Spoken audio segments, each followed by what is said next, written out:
We call another forward to burn. Because I like the idea that this is this very ceremonial stuff, and he's just putting the emphasis on the, kill 'em spots. What I mean? Now we'll call forth a stronger one to burn. Yeah. All right. Evil villain here. Evil producer here. You know what I mean? The Krampus priest. Your father lays in the bed I made. I want what was promised. So you want to know how you get a part? You show up on the day as a volunteer and you knock it so far out of the park, we write whole scenes for you. Not only do you get cast, you're like, oh, I'm going to write this scene and that scene and this scene, and we'll be seeing a lot more of the priest all of a sudden. And it makes Mondays really fun.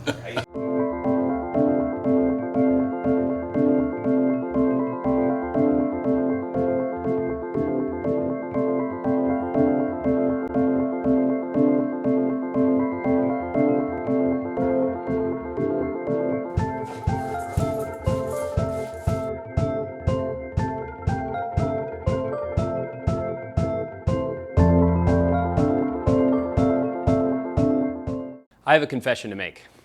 When I first thought of using puppets, I thought to myself, this is going to be great. It's going to be so easy. I'll just get anybody who's around, give them a puppet, and I'll be totally set. No on my damn head. Get down there, Steve. Down. Down. Boy, was I wrong. The truth is, puppeteering is hard.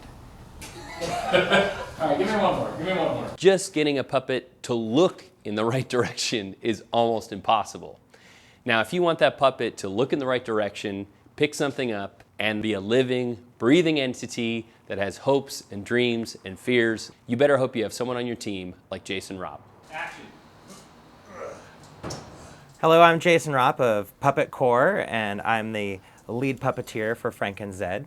I've built all the felt and foam-faced puppets. I started as a puppeteer when I was 16 years old. I was apprenticed by a professional puppeteer down in California. Then I started my own company called Dragon Theater Puppets. And after doing hundreds of library shows and birthday parties and kid shows, I've always wanted to do more film work. Something a little bit more dark and scary. So this is like a dream come true, being able to create some more scary looking puppets.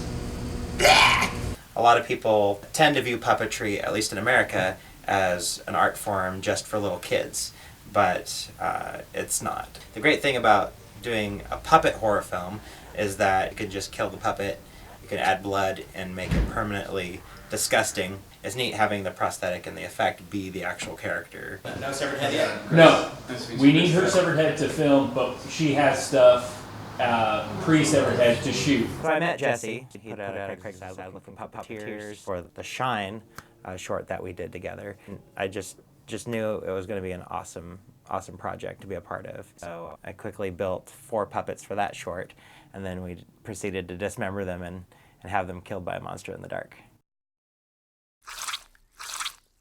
It was really fun. So we just did a crowd scene, and was it 90-degree weather now? So the ice box is now the heat box, but puppets made it. No hot glue melted. When you finally watch Frank and Zed, you're going to see the finished product, right? You're going to see all of these moments where the characters are alive.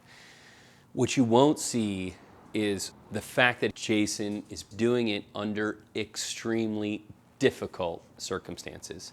So with his arm twisted around left, right, and sideways, with a concrete floor under him, where he can barely see the monitor, he's still bringing about these incredible performances. And some of them, for instance, like adding Zed's tongue, I don't even know how he did it.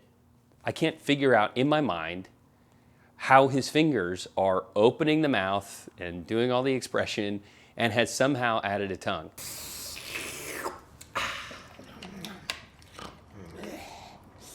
As a puppeteer, part of the things that I have to do in order to keep these puppets looking alive is to translate body motion into the characters to give them that life and breath. Now.